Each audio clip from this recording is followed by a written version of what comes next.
പിന്നെ വേറൊരു കാര്യം എനിക്ക് പറയാനുള്ളത്, ഈ ഒരു ബൈക്കിൻ്റെ ഹെഡ്ലൈറ്റ് വിസിബിലിറ്റി എങ്ങനെയാണെന്ന് ഞാൻ കാണിച്ചു തരാം. ഇപ്പോൾ ഇവിടെ അത്യാവശ്യം നല്ല ഡാർക്കാണ്. ഇപ്പോൾ നമ്മളിപ്പോൾ ലോ ബീമിലാണ്. ഞാനിപ്പോൾ ഹെഡ്ലൈറ്റ് ഓൺ ചെയ്താലുള്ള ഒരു വ്യൂ ഞാൻ കാണിച്ചു തരാം. എങ്ങനെയുണ്ട്, അത് ഇഷ്യൂ സോൾവ് ആയോ എന്താണെന്നുള്ളത്. ഇനിയിപ്പോൾ നേരെ അവിടെ ചെന്നിട്ട് യൂ ടേൺ എടുത്ത് നേരെ വീട്ടിലേക്ക് പോകാനുള്ള പ്ലാനാണ്. കഴിഞ്ഞൊരു വീഡിയോയിൽ പറഞ്ഞിരുന്നു നമ്മുടെ ബൈക്കിൻ്റെ കാനിസ്റ്ററിന് ചിലപ്പോൾ ഇഷ്യൂ വന്നിട്ടുണ്ട്. അതുകൊണ്ട് തന്നെ ടാങ്ക് തുറക്കുന്ന സമയത്ത് ആ ഒരു സൗണ്ടോടുകൂടി ടാങ്ക് ഓപ്പൺ ആവുന്ന ഒരു ഇഷ്യൂ സോൾവ് ചെയ്യാൻ വേണ്ടി ഈ റൈറ്റ് സൈഡ് ജസ്റ്റ് ഓപ്പൺ ചെയ്തിട്ട് ജസ്റ്റ് ഇതൊന്ന് നോക്കിയപ്പോഴത്തേക്കും ആ ഒരു വയറ് മടങ്ങി ഇരിപ്പുണ്ടായിരുന്നു. അപ്പോൾ ആ ഒരു ഇഷ്യൂ ആയിരിക്കും എന്ന് വിചാരിച്ചു. അത് സോൾവ് ചെയ്തു. എന്നിട്ട് ഓടിച്ചു നോക്കിയിട്ട് എങ്ങനെയുണ്ട്, അത് ഇഷ്യൂ സോൾവ് ആയോ എന്താണെന്നുള്ളത് ഞാൻ വീഡിയോ ഇടാൻ ഞാൻ പറഞ്ഞിരുന്നു. അപ്പോൾ ആസ് പ്രോമിസ്ഡ് ആ ഒരു വീഡിയോ ആണിത്.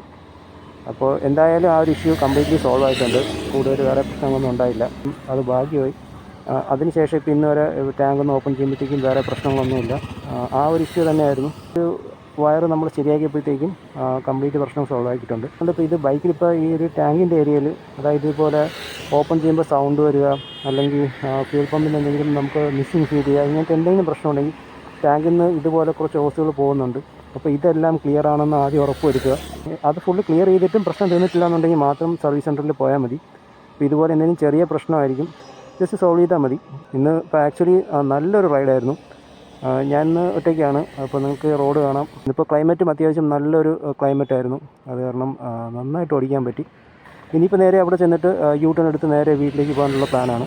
തിരക്ക് കമ്പാരിറ്റീവ്ലി ഇന്ന് കുറച്ച് കുറവായിരുന്നു. അതുകൊണ്ട് നന്നായിട്ട് ഓടിക്കാൻ പറ്റി. പിന്നെ കുറച്ച് സ്ഥലങ്ങളിലെല്ലാം വർക്ക് നടക്കുന്നുണ്ട്, ഹൈവേ. അതുകൊണ്ട് എല്ലാവരും ഇവിടെയൊക്കെ വണ്ടി ഓടിക്കാൻ വരുമ്പോൾ സൂക്ഷിച്ച് ഓടിക്കുക. പെട്ടെന്ന് അവർ റോഡ് ക്രോസിങ്ങും അതുപോലെ തന്നെ ഡൈവേഷനൊക്കെ വെച്ചിട്ടുണ്ട്. ശ്രദ്ധിക്കാതെ വളരെ ഫാസ്റ്റായിട്ടൊക്കെ വന്ന് തട്ടാൻ ചാൻസ് ഉണ്ട്. അതുകൊണ്ട് സൂക്ഷിച്ചെല്ലാവരും ഓടിക്കുക.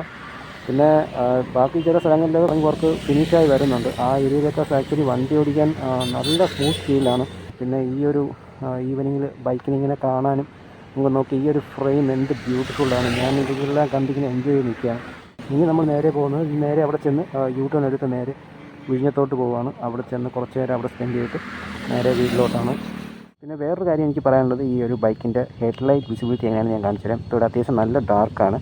ഇപ്പോൾ നമ്മളിപ്പോൾ ലോ ബീമിലാണ്. ഞാനിപ്പോൾ ഹെഡ്ലൈറ്റ് ഓൺ ചെയ്താലുള്ള ഒരു വ്യൂ ഞാൻ കാണിച്ചു തരാം. അതായത് ഈ ഒരു റേഞ്ചിലായിരിക്കും ഹൈവേയിൽ നമുക്ക് ലൈറ്റ് കിട്ടുക. ഇതിപ്പോൾ ലോ ബീമാണ്.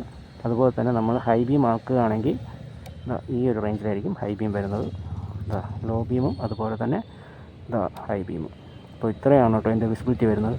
വേറെ വണ്ടികളൊന്നും ഇല്ലെങ്കിൽ അത്യാവശ്യം കുഴപ്പമില്ലാത്ത വിസിബിലിറ്റി ഉള്ളൊരു ഹെഡ്ലൈറ്റ് തന്നെയാണ് കേട്ടോ R1 എന്നുള്ളത്. പക്ഷേ വലിയ കുഴപ്പമില്ലെന്നേ ഉള്ളൂ. വലിയൊരു ഇലിമിനേഷനൊന്നും ആരും പ്രതീക്ഷിക്കേണ്ട. എന്നാലും പ്രീവിയസ് ജനറേഷൻ വെച്ച് നോക്കുമ്പോഴത്തേക്കും ഇത് കുറച്ചും കൂടെ ബെറ്റർ ആയിട്ടുള്ളൊരു വിസിബിലിറ്റിയാണ്. സോ ഇത്രയൊക്കെ തന്നെ ഈ ഒരു വീഡിയോ ഉണ്ടായിരുന്നുള്ളൂ. അപ്പോൾ നമുക്കിനി എന്തായാലും അടുത്ത വീഡിയോയിൽ കാണാം. So see you on my next video.